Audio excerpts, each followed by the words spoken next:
नमस्कार साथियों, आप देख रहे हैं केशव सिंह वॉइस।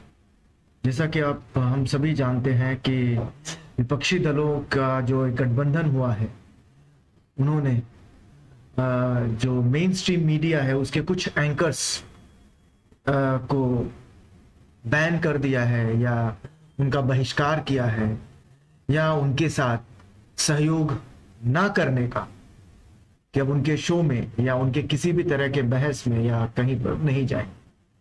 आखिर ये जो गोदी मीडिया का जो बहिष्कार क्यों किया गया है, इसे अगर आपको सुनना है, देखना है, समझना है तो केशव सिंह वॉइस को आप पूरा देखें और इसे समझने की कोशिश करें, क्योंकि इसके इस जो इनकी जो लिस्ट निकली है जिनमें 12-14 नाम जो हैं, वो निकलने के बाद में जिस तरह से जो गोदी मीडिया के जो ये एंकर्स हैं, जो विधवा विलाप जो करना इन्होंने शुरू कर दिया है, इन्होंने ये नहीं देखा कि यही और उनके पक्ष में भारतीय जनता पार्टी भी आकर खड़ी हो गई है। और यही भारतीय जनता पार्टी है कि कुछ ऐसे पत्रकार थे जिनके शो में जाने से उन्होंने अघोषित रूप से बहिष्कार किया हुआ था। और आज भी वो एक जो एबीपी न्यूज में अब वो चले गए हैं, सुधीर चतुर्वेदी, उनका चौधरी, उनका भी इन लोगों ने, संदीप चौधरी हैं, उनका भी इन्होंने बहिष्कार किया हुआ है। उनके भी अब शो में 15 अगस्त के बाद से नहीं जा रहे हैं। तो ये हमें सोचना और समझना पड़ेगा कि एक ही चश्मे से सभी को देखना चाहिए। इन्होंने बहिष्कार किया, इन्होंने घोषित बहिष्कार किया, वो अघोषित रूप से बहिष्कार करते हैं भारतीय जनता पार्टी। तो ये तो सीखना, देखना पड़ेगा। हमने देखा है कि पिछले कुछ सालों से, पिछले 8-9 सालों से जो ये मीडिया है, इन्होंने सरकार से सवाल पूछना कम या यूं कहें कि बंद कर दिया है। सवाल इनके जो होते हैं वो विपक्ष से होते हैं। हमने भी देखा कि पिछले 10 सालों में प्रधानमंत्री ने कितनी बार प्रेस का सामना किया है, उनके सवालों का सामना किया, और उनसे जब भी उन्होंने सामना किया है तो उनसे फ्रेंडली लूज बॉल, जिसे क्रिकेट में कहते हैं कि लूज बॉल फेंको, उस बल्लेबाज को रन बनाने दो, तो उसे लूज बॉल फेंक कर उनके साथ में, यानी उनके साथ फ्रेंडली सवाल पूछे गए। तब वो सब कुछ जायज से, उनसे कभी बेरोजगारी पर सवाल, अन्य मसलों पर सवाल कभी कुछ पूछा गया जिससे देश की जनता जो है दो चार हो रही है। तो सबसे पहले हम ये देखना चाहेंगे, हम ये जानना चाहेंगे कि ये जो एंकर्स हैं ये कौन है। ये कुछ चेहरे हैं। पहले हम देख लेते हैं कि कौन से वो लोग हैं जिनको जो विपक्षी गठबंधन है उन्होंने बहिष्कार किया हुआ है।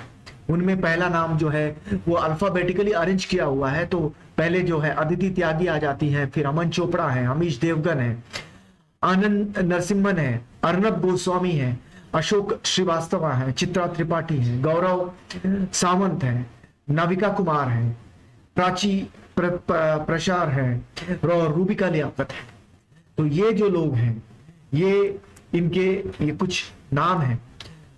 लेकिन अब सवाल ये पैदा होता है कि इनमें 1-2 नाम, 3 नाम और ऐसे छूट गए हैं, तो उन्हें क्यों छोड़ा गया, इन नामों को क्यों छोड़ा गया? तो इससे आप जो ये या उनको भूल गए।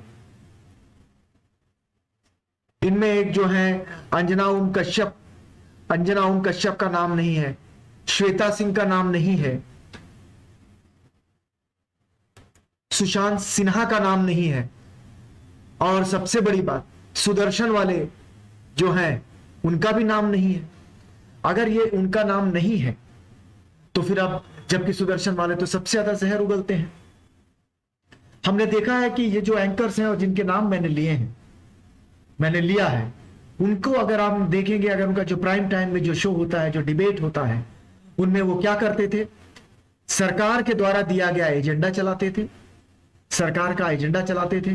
एक विपक्ष का नेता होता था, दूसरा भारतीय जनता पार्टी का प्रवक्ता होता था, फिर एक राजनीतिक सलाहकार होता था जो कि अपने आप में ही वो बीजेपी का पक्षधर होता था, और एंकर साहिबा या साहेब वो खुद बीजेपी के पक्षधर होते थे।